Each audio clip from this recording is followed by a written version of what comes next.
Welcome back to Hearthstone Grandmasters for the European region. You may have caught that piece featuring PNC during the break. He'll be playing later on in the Americas, and he's taking on StrifeCrow in his first match this week. StrifeCrow hit #1 legend on ladder earlier this week as he posted on Twitter and said it's been a while. And I'm glad to see StrifeCrow back in his pure form, because when that guy puts his head to it, he is absolutely, bar none, one of the best players in the world. He absolutely is. Been a great week for StrifeCrow, but for PNC, with a very rocky first week, he needs to change up his strategy, I think, a little bit going into week 2 in the Americas after this. Yep. Well, now we're in match number 2 here of week 2 for Europe, and it's Seiko versus Jarla. I've been told during the break it's Seiko, and it's always been Seiko. A lot of players just say Seiko, and he's too nice of a guy to correct him. Yeah. Which fits about spot on. Yeah, I mean, obviously it's not spelt psycho as in the word psycho, but he's too lovely and mild-mannered of a person to be calling Seiko, but that's his name. Here we are. Go and take a look at the deck list and see what's up here. We have a lot of mages in our first day here, and we talked about this one at the start of the day. And Seiko and his Cyclone Mage. Cyclone Mage. Whoa! But the thing I want to talk about with his list is the fact that it's greedier, and then also in his side decks, he features Magic Dart Frog, which is what Kalento has brought in week 1 and week 2 in the main deck. Yeah, very unique builds that we see here. Like you said, first of all, just very greedy, and to be perfectly honest, I would say not really teched for the Mage Mirror. Sea Giant is a fantastic card in the mirror because of how wide the Mage mirrors go with the mirror images, as well as all the Conjurer's Calling nonsense thrown in there as well. And generally, when it gets to the Power of Creation Kaligos turns, one player is dead. And it's probably going to be you if you're not throwing down big threats early on. Seiko has clearly thrown the nod to Warrior, as Swids did in his deck building. Yeah, and which, as it turns out, was not the best call this week. Maybe a slight misreading of what players would be bringing, whereas a lot of other players have been taking much more heavily for the Mage Mirror. Arguably, Jarla has as well as our lone Summoner Mage player as opposed to Cyclone. This deck revolves much more heavily around a Book of Spectres than it does around the Mana Cyclone package.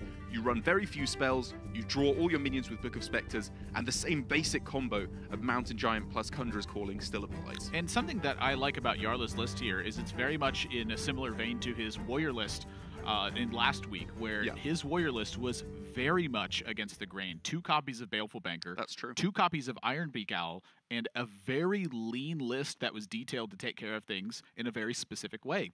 And this week, his way to gain the edge in the Warrior matchup, and perhaps even this particular matchup, was just to bring more minions. You know, minions do a great job of chipping away at your opponent when it takes them time to set up. And I think that's one of the scariest things against Mage is if you're going for big turns, it gives them a lot of times strong counterplay options. In this week with the Dragon package in there, the Scale Worms, I think can play fantastically in the matchup, just, you know, taking away the ability for your opponent to play for an early Sorcerer's Apprentice. And at the same time, against Warrior-style matchups, if that's something that's on your head, you get the Twilight Drakes, you get Messenger Ravens, you just get more minions in general to fight with. You don't need Mana Cyclone turns. You're weaker to aggressive decks overall, but he's even got a nod to that with the Sun Fury Protectors in there to give some minions taunt, try to protect himself. Yeah, overall, it's a pretty anti-control list, I would say, which is interesting in its own right, because players obviously know who they are going to be facing next week before they submit decks, right? So they can tech to beat what they expect their 2 opponents to bring, rather than the field in general. And perhaps for Seiko, bringing this build of Mage, he was thinking that Jarla would bring some kind of a control warrior again. Unlike Seiko, I will correct you. It is Seiko, not Seiko. I did it again. You'll continue to do it, and I'll continue to correct you. I will continue. And when I do it, I want you to correct me.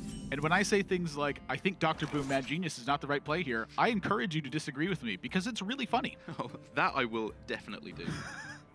I'll go Psycho on you if you say that one more time. Derek just rips his shirt off. I'm tired of hearing it! I wish I had the upper body strength to do that. Buttons lightly fall onto the floor as he struggles to tear cotton threads apart. I think my my body mass is more likely to burst my shirt than my muscles. You went to the gym earlier this week, right? Oh, yeah. I did, for the first time ever. How was that? It was quite fun. I am in staggering amounts of pain right now. But, I don't know, I just thought it's free where we're staying. Let's give it a go. Let's just give it a go. Just do it. As a wise man once said, just do it. I was going for Shia LaBeouf, not Nike. But Oh, okay. I was about to say, I was like, Nike is a very wise, very wise. Of course, I was referring to the meme, not the brand. But either way, in this particular game, for some reason we've been waffling on about absolutely nothing. Seiko is going off with Seiko. Seiko is going off with a very aggressive start here, and again, this is, I think, very much what we are going to be seeing in the coming weeks. This style of play where he just played Sorcerer's Apprentice on turn 2, which, when you're learning the deck, you generally don't do. You save it for when you go for one kind of pseudo-miracle turn with Sorcerer's Apprentice, Mana Cyclone, you play all your spells in one go. But what we're seeing more and more from players is a willingness to just throw down their combo cards because, well, specifically in this matchup, there's literally no answers to it on turn 2.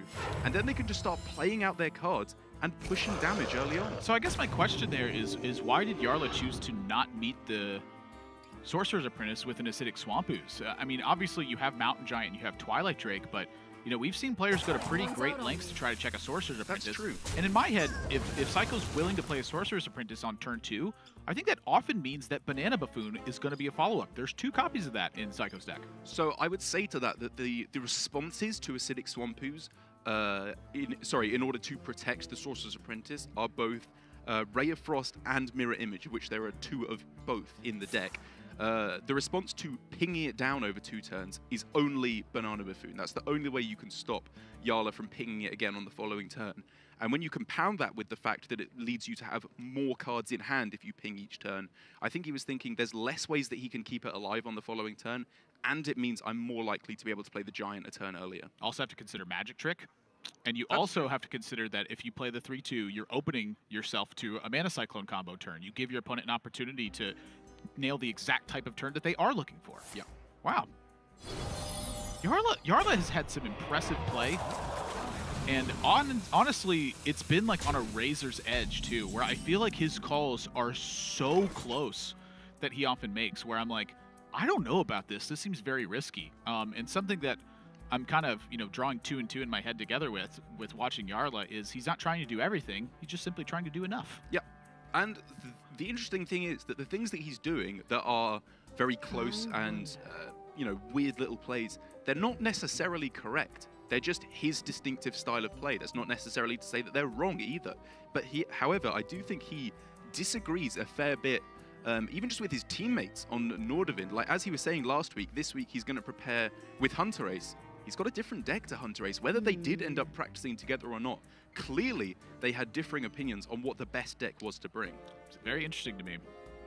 I like watching Jarla play a lot because it opens my eyes to a lot of things. Hearthstone is, I would say in some situations and at some points, there are right and wrong plays. I would say for the most part, in fact, the overwhelming majority of parts, Hearthstone is a grading scale. It's not a 100% thing. It's, you're trying to get the best score you can. Just because somebody didn't score perfect on a test, it doesn't mean that they did the test wrong. Right. I mean, well, every play just makes you more or less likely to win, right? And right. It's all, if you throw down all your key combo cards in a combo deck on turn 1, that makes you very unlikely to win. Whereas if you... Unless your combo is going off turn 1. Right, exactly. But, I don't know, if you... Hashtag Edwin Makeleaf. Continue your point. I just wanted to I'm semantics and joke around a bit. Oh, I gathered that you joke around a bit. But, if you do something like you forget to ping your opponent's face on turn 1, it's bad. It lowers your win percentages, but it's not as bad. Like, there's obviously better and worse plays, and there's usually a best play. But it gets very, very fuzzy at the top percentages. And we're not supercomputers, so we probably don't actually know what it is. Absolutely. And now for Seiko, though, we are seeing the very interesting continuation of his game plan, where he realizes the weakness of this Summoner Mage deck. It runs no copies of Rabble Bouncer, it runs no copies of Sea Giant, which is standard in this deck. So Seiko is, I called myself at the time, Seiko is fully allowed to just go wide on the board, get all these minions in play, and say to Jarla, if you do want to develop onto the board, you're going to be doing so from behind the whole game, whilst I hit you in the face. And I feel like this is going to start the wrap-up of this game. An uncontested Sea Giant, no way to even begin chipping it down, and nothing in sight that's going to be able to handle this. The other nail in the coffin here for Jarla is the fact that Seiko has a counterspell in his deck. Jarla runs basically no spells in the entire deck, and the ones that he does run, sorry, he really, really wants to play them and have them go off. We're obviously talking about Power of Creation. If that gets counterspelled, the game ends. Even just a Conjurer's Calling, if that gets counterspelled, that can just be game over on the spot. Yep, and so what I start to do is look at the secondary deck from Jarla, where we're going to be taking out Cairn, taking out Harrison Jones, taking out 2 Messenger Ravens and an Acidic Swamp Ooze. Incoming are going to be 2 Voodoo Dolls, an Arcane Keysmith, and 2 Big Game Hunter. Voodoo Doll, to me, is a really interesting card that you would love to run in Mage, but in the Cyclone Mages you cannot afford to run because it's just a big clunky thing. It's almost better to simply run Big Game Hunter at that point. I mean, to be perfectly honest, I'm quite surprised that Jarla is not running Voodoo Doll in his primary deck. When I was playing Summoner Mage, to be honest, I felt like Voodoo Doll was pretty core. It was your only hard removal in the deck, and a lot of the time you really just needed either to respond to an opponent's Giant early on, or against the aggressive decks like Rogue, Edwin Van Cleave, even just a Hedge Clan Thug early on, just anything to remove your opponent's minions so you're not playing from behind. I talked a lot with Bunny Hopper and Viper at World Championships when they had brought, you know, Summoner Mage was the initial deck. I mean, they only had 8 days to prepare. Right, Cyclone Mage didn't exist at that point. Exactly. It was shortly thereafter the player submission, that's when the Cyclone deck started to appear. They talked about Voodoo Doll a lot, and one of the things they mentioned was it's like a bad removal spell. Oftentimes it's like a bad version of Corruption. But for Mage, sometimes you want the 3 mana hard removal, and if your opponent doesn't kill the Voodoo Doll against aggressive decks, what that means is it opens you to being able to simply Conjurer's Calling the Voodoo Doll. So you wipe out the target that you had initially, and you end up with 2 3-drops afterwards. Yeah, I feel like Voodoo Doll, very much as you said, is core to this deck. I am also surprised it's not in the main deck. However, the obvious next logical step is its core on ladder, I would say, when you have to face a wide variety of decks. I would say that pretty clearly Jarla's primary deck is his anti-warrior deck. Yes. Which generally last week players did not go for. The primary deck tended to be the anti-rogue, I think is what a lot of players expected last week. But now, obviously, with the nerfs, Jarla has made the read, and I would argue that Seiko has as well, that Warrior was going to be the premier deck. At least that their 2 opponents would be playing. A counterspell in play for Seiko of no benefit at the moment. It does shut off the fringe outs that perhaps a Fire Chew Witch Doctor might be able to fetch, but the real story here is the Sea Giant, still uncontested. Yeah. Not even close to being touched. And so how does Jarla deal with that if we were to see Scale Worm plus Sunfury Protector? I imagine Sunfury Protector is going to have to be in some regard, but perhaps on the following turn. You know, something else that Jarla is, I think, fairly correctly realizing is that there's not a lot of burst in Seiko's deck, and so what that means is limited to Bananas and Frostbolt from the Mana Cyclone at that point. I mean, it's lethal damage. It is just lethal damage now. I think the call from Jarla is correct into your opponent had to have a Frostbolt randomly generated or a Fireball randomly generated in order to close this position. Right. It so happens he does. A little something extra. And, you know, even if you're taunting up there, if they have that extra burst damage, the vast majority of the time, you are just going to be losing, as we see Seiko taking a very nice first game victory here. Although I would say that in terms of the second matchups that we're going to be seeing as both players in Specialist format are allowed to switch off of their primary deck should they so choose, I think things get better here for Jarla than they do for Seiko, because he has a discrete anti-Cyclone Mage variant with obviously the 2 Voodoo Dolls, Arcane Keysmith, and Big Game Hunters. For Seiko, I guess the Big Game his secondary deck with Big Game Hunter is the best way to go, but it's far from ideal against Summoner Mage. Well, something I'm looking at is second copy of Sea Giant. That's great against Jarla. 2 copies of Big Game Hunter. Pretty good against Jarla. The Magic Dart Frog is really where my question mark is. How good is that in the mirror match? I guess it's a way to activate your random spells from Cyclone. Well, actually, my question mark is the Sea Giant. Do you think that's going to be really good against Jarla? Well, I mean, it was very good in that game. I guess so. It was with specifically a pretty wide board early on. I think generally it's less likely to be that good where you don't draw both of the mirror images right at the start of the game, and Jarla is unable to put anything on board beforehand to trade into those mirror images.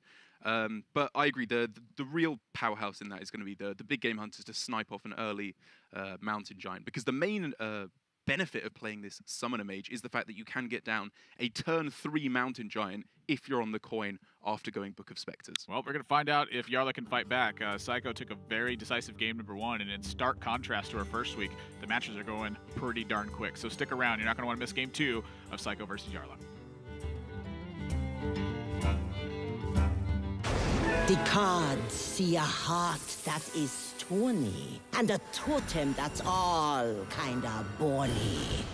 This witch in such danger will soon be no stranger, 'cause she's gonna be our new crony. We welcome you into this room, and we promise your enemies doom. Just one more who's coming. The last one I summon is a fella who makes things go boom.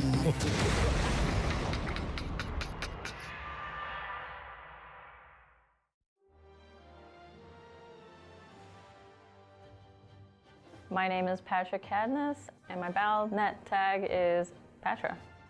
Being in Grandmasters means a whole lot to me, and I feel like I've realized it more now actually being here and seeing everything that's happened. I'm looking forward to, of course, facing all the players because I feel like it's a good experience for me to grow as a player. I do think that, yeah, I'm one of the weakest players in this tournament. Like, I would say I'm an underdog. I just want to represent my country very well, and I want to represent, you know, anybody else basically supporting me. I just hope I do a good job. I have goals for different things. Like, I have goals for my social media, trying to get like this amount of followers by the end of the year. And for Hearthstone, I'd love to not be last in GMs. I want to stick around as long as I can. I just want to show everybody that I love the game so much, and I hope that the audience is happy with all the players that Blizzard has selected, and I hope they enjoy the show. Now the cards show me a tinker, so clever, but kind of a stinker. In a storm that's a raging, sits the last one I'm paging, a truly unusual thinker. All bots are now gonna go boom, but still, you shouldn't assume that I've made this selection on my own direction. No, indeed, let's be clear. I have brought you all here, and now you're all in. It is time to begin.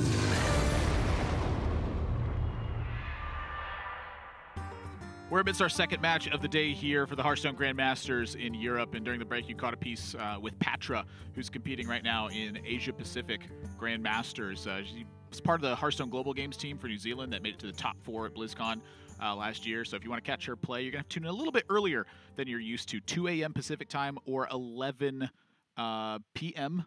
or 11 a.m. 11 a.m. Central European time. Apologies on that one. So if you want to tune in, catch it a little bit earlier than you used to. But game number 2, Seiko versus Jarla, and both players moved over to their secondary decks, Derrock. They did indeed. Both players seem to have a pretty discreet anti-mage variant. Jarla in particular, I would say, with the Voodoo Dolls and the Big Game Hunters in particular slotted into his Summoner Mage.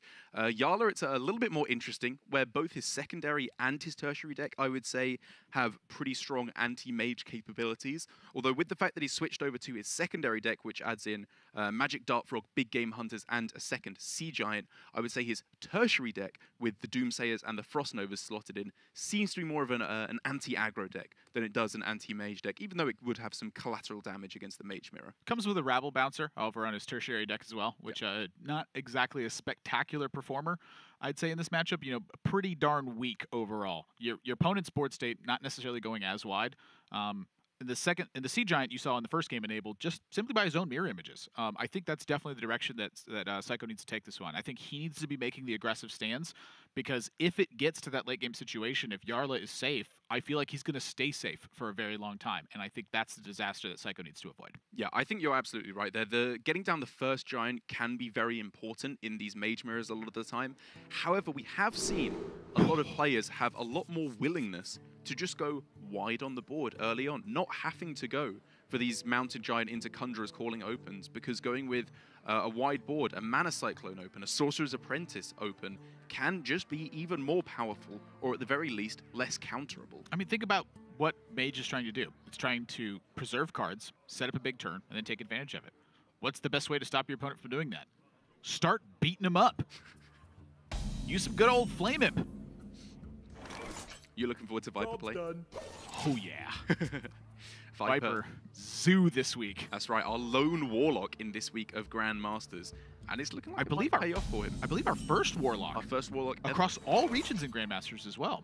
Does that mean we've had every class represented now this week? Because we've got Paladins in this week, Shaman in this week, Warlock in this week. Yeah, I think this is week number 2 already, full representation. I believe so. Still, however, in Europe, full Mage ahead. In week 2. The old turn 2 Book of Spectres draw 3. I mean, it's looking pretty good. Jarla's hand here is the juice. Messenger Raven, I think, is the best draw in Jarla's deck right now. I really believed it was going to come down there. Usually when I say that, it just ends up happening. I think I've lost my touch. Why doesn't stuff happen just because I want it to? I don't understand this. It's not fair. I would say this is America and I want it now. But we're doing the European region right now. Perhaps that's what it is. Yeah, I mean, we're getting pretty close. As now for Seiko, pretty standard game plan, although we have seen Seiko. For Seiko here, I'm glad that you're not too polite to not correct me. Oh, I am not polite at all. I've learned. Well, what's happening this game, Admirable? I'm gonna mess up everyone's name if I try and say it. So you go ahead. What's gonna happen now? Well, it's Mountain Giant. I would agree with you there. Is there any merit to starting with the Twilight Drake? It would prevent a coin big game hunter on the other side, but you conveniently have a second Mountain Giant. If you play Twilight Drake, you're going to get contested by a Mountain Giant. But you also have your own big game hunter. But you have a BGH in response. Ah. That's where it gets interesting, I think. Okay, so then my question leads to, is there ever any merit to Scale Worm first? If that's the case, just get more attack on board. That's interesting. Do you need the health efficiency? Mountain Giant. Yeah. If you force a coin from Seiko, I think that is a minor win at the very least for Jarla in this instance. It's pretty good. It's pretty good. It was a very interesting back and forth there. And obviously, if both players had perfect information, it could work out pretty differently. So, the Elemental Evocation just drawn for Seiko, is there ever a merit to considering the Giant coin, or the Evocation Giant coin Conjurer's Calling? Do that, you could. The Mountain Giant was at 4 mana, yeah. So you would reduce it to 3 with the Elemental Evocation. You play it, you have 2 mana left over, coin, Conjurer's Calling. Well, it was at 3 and you reduced it to 2. Was it? It was at 3 and reduced. Yeah. Because he was at 10 cards. He could have gone for that. Interesting. The scary part of that is Grave Horror, which has Taunt, can be value traded by your opponent's Mountain Giant, and then can then after be Conjurers Called in their own right, possibly with a Khadgar as well. So it's an avoid disaster and setup situation. Yes, I think this is fine. I think this is safer because next turn his Mountain Giant costs 4. And then, oh no, he can't go for the Mountain Giant Conjurer's Call next turn. I mean, Jarla playing a Mountain Giant and forcing Khorne BGH was a better pan out than just simply securing a board position because he disrupted potentially a major turn from Seiko there. That's true. If we had seen the Twilight Drake, Seiko would have just exploded onto the board, it's right? Very possible. Everything he possibly could. And that could be the snowball. Super interesting. And this is how the Mage mirrors work. It's about both players doing such disgustingly powerful turns. So how do you preemptively stop your opponent from doing those turns? And for Jarla now, the call becomes the choice for another Mountain Giant, where your opponent cannot make the play that we just talked about, which is get a Mountain Giant online and Conjurer's Calling. So Jarla doesn't feel the need to play a Mountain Giant in this instance. Very interesting. He's already disrupted that point. Yeah. And next turn, Jarla will go up to 9 cards, so he won't be able to go Mountain Giant, Conjurer's Calling.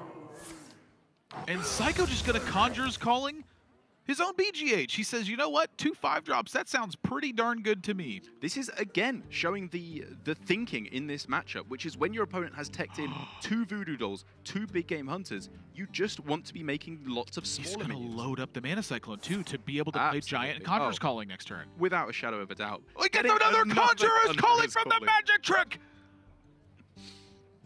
The mirror image is also starting to shut down the Twilight Drake. Seiko is taking full control of this game, so he's not going to load up fully with the mirror image, which tells me he wants to use the mirror image to cheapen Sea Giant in the future and protect a stronger board later on. Well, I think it's just that he's running out of hand space. Right? This doesn't fix that. He might want to play it after. I think is, yeah. Ah, there we go. You Yeah. want to play it afterwards. Oh, that's how I keep messing up with this deck.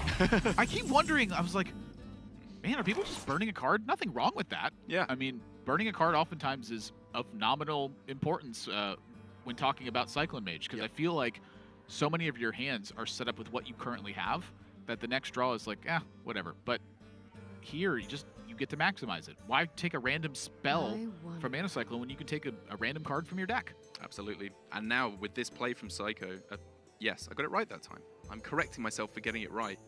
Good lord. I'll get it next game. I'll sit at home saying Seiko over and over again until the neighbors complain. You always come up with the best game plans, Derek. But being able to go for Mountain Giant into Conjurer's Calling next turn is the perfect nail in the coffin for Jarla, because while he has been afraid of Voodoo Doll and BGH up until this point, with an already very, very impressive board, Seiko just has nothing to worry about at that point. I feel like Jarla has some pretty strong game here, though. You know, I would say the consideration for his own Mountain Giant here is very real. Really? I think that this play is a little bit stronger, though. You get more presence on the board to fight through the little minions, which that's not very good if you're trying to fight through little minions. But at the same time, it also keeps your Giant in hand so that you can play the Giant Conjurers on the following turn and risk being complete and not risk having to run into BGH in that regard. Absolutely. And it does also mean that next turn, Jarla has the possibility of going Mountain Giant into Conjurer's Calling. He gave himself that possibility by expending the exact amount of cards that he did. And Seiko here just going to consider really moving in on this position. And the one thing for Seiko to keep in mind is hand size. Yeah. Do you want to use the Conjurer's Calling and let Jarla know you have a second one? Or do you want to and keep the hand size? Or do you want to just spend the second one and perhaps have that as a trick up your sleeve? That's interesting. A magic trick. I think he's still considering the Sea Giant as well. Because Sea Giant is I definitely think Sea Giant's harder to use. Yes, exactly. Sea Giant is more likely to be bad later on. Because obviously, if your opponent finds a way to trade off the board, you want to play them while they're reduced. I mean, this is pretty close to the exact same thing as a Conjurer's Calling. Yep. Seiko shuts off the attack on the 0-2 and further keeps pressure on Jarla. So now, what are we looking at? Crowd Roaster is just short of being able to deal with these giants. I'm looking at BGH being BGH okay here. And then you can trade ping the mirror image and Drake down the Frostwolf Warlord. I feel like you got to get more on board than that. You know, for me, I'm looking at either Giant and Conjurer's Calling. I'm looking at Fire Tree Witch Doctor and BGH. Hero Power is anywhere on my radar right now. The Giant plus Conjurer's Calling is so bad, though, because you know that your opponent, Jarla knows that Seiko has a Conjurer's Calling in hand. Right. So if a Grave Horror is generated, a value trade into a Conjurer's Calling pretty much just locks Jarla out the game. Right, so we've eliminated that. Okay. The next thing I look at, BGH ping is okay because you get to clip 4-2. But you still know that they have a Conjurer's Calling, in which case you're still miles behind. This is why I want a Fire Tree Witch Doctor. I think you have to find something that makes sense. I've got the beast in my sight. Yeah, in the end, going with the play that clears off the most amount of stuff. That's true, because if you Conjurer's Calling a Mountain Giant, you either get Grave Horror or you get Mountain Giant. If you Conjurer's Calling a Sea Giant, you can get Hakar, you can get Deathwing, you can get Mechathune. The stats are actually greater, I think, on the 10s than they are on the 12s. Definitely, yeah. Hakar, I think, is the lowest statted one. It's crazy. Yeah. Only a 9/6. Useless. What's the point of that? As now for Seiko, he needs to consider whether he moves in for the kill going full phase or taking it a little bit slower with the board control route. And I think I fully agree with him here. If he just goes for this line of play where he gets a very, very wide board indeed, there's just nothing. Jarla would have to hit Fire Tree Witch Doctor into nothing, right? Like, I mean, Dragon's Fury is gone, so there's... I don't think there's anything.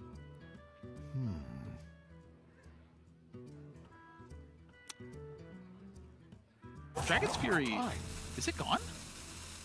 That was Kobolds. Oh my gosh, it right? was. Why did you think that Mages just stopped playing that all of a sudden? It was such a broken card. Well, because you only had Power of Creation to use is what my thought was. Oh my gosh.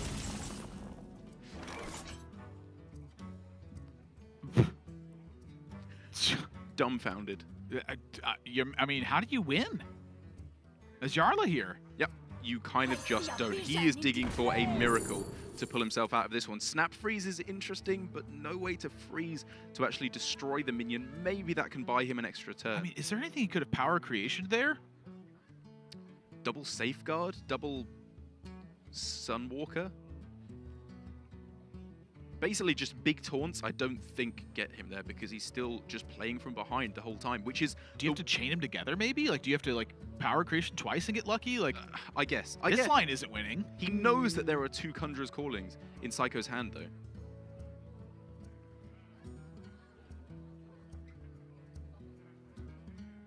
You're just not getting there this way. Time runs out on me. I mean, I see what he's thinking. Power Creation is a long shot at best to chain together twice and win, but...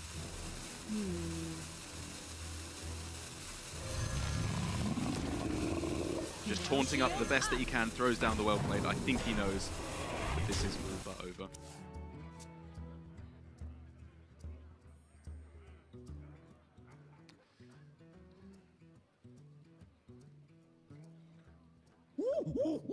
And Seiko here really just worrying about how best to close this one out. I mean, a lot of this was on the fact that Jarla could not obtain initiative in the game. It was never found an opportunity to really gain that. Right. You're seeing the strength of all of the benefits from Cyclone Mage coming together as Jarla knows their second Conjurer's Calling, knows the value trade's happening, and knows that he's dead. And there it is, going full Psycho mode in that game. He takes down a 2-0 victory over Jarla, demonstrating the weakness of Summoner Mage. If you don't get ahead as the first play of the game, there's very little in the way of comebacks against such a powerful deck as Cyclone Mage. Against the aggressive decks, you can maybe try and wrestle things back with a big Sun Fury Protector play, trying to taunt up those huge minions. And against Warrior, you can just grind them out. But when your opponent makes such individually insanely powerful combos as that, there's just nothing you can do. It's the third aggressive match that we've seen from Seiko, who is now sitting at a 3-0 match score. Seiko, ready for an interview. Seiko, can you hear us? Yes. Hey guys. Hello, congratulations on your win here this week. Summoner Mage seems to be, I'm sorry, Cyclone Mage seems to be the big talk that's floating around here. You have quite a greedy list that's been brought to the second week here. Talk to me about this list, what it's aimed at, and how you arrived on this. Yeah. As primary deck, I have anti-warrior list because I expected one of my opponents to bring warrior. So I didn't expect Jarla to bring the Dragon Mage because I don't think you ever bring it because with Cyclone Mage being popular, there's so many people bringing Cyclone Mage and Dragon Mage is just unfavored against it. So you actually never bring it. That's why I have the Frog for my secondary deck. Because the Frog is actually only good against the Cyclone Mage and not against the Dragon Mage. And as third deck, I have Nova and Doom just to beat potential Murloc Shamans or token decks. So I want to know, with your very kind of distinct list that no one else has one similar, who are you practicing with? How come you ended up with a list that looks pretty different to what everyone else has brought here in this week of Grandmasters? It's actually not that different. I practice a lot with PNC and Aku Maker. So we tested all the mage decks from last week, and we figured out that Colento's list was by far the best one. Wow. So our list is quite similar to his. It feels like Colento often has lists that I would consider some of the best lists that are out there. With Cyclone Mage now becoming such a popular addition to this one, do you think that this is just the top deck that's going to be out there? In my experience, it's been a little bit weak to aggressive decks. Do you think players are going to be joining the Cyclone Mage front that's happening here, or do you think there's going to be a lot more adaptation that's available for future weeks? I think there will be still a lot of players playing this mage because I don't feel like it's weak against aggro, especially when you run Nova Doom in one of the side decks. Yeah, it's pretty good. It's pretty good indeed, and you have a pretty good start here with your match record. Seiko, congratulations on your win today, and look forward to seeing you play later this week. Yeah, okay, bye. See you. That is a man who has just destroyed 3 opponents in a row. Like obliterated. Destroyed, a cold-blooded killer. It's honestly, the matches have not really been that close. We saw one game against RDU that ended up being very close for Seiko, but at the end, it was once you got to the end point, you were like, oh, he's just crushing. There's nothing RDU could do. But it was 2 at the final card for Seiko in that game. But outside of that, it has looked like complete blowouts from his end. He's really blooming good at Hearthstone, I would say. He's really good at Hearthstone. I don't think there's much question about it. So that's our second match in the books, which means that we have 3 more that are coming up for you today. Our next one is the match of the day. Casey taking on RDU. Don't go anywhere. Our match of the day is going to be lit.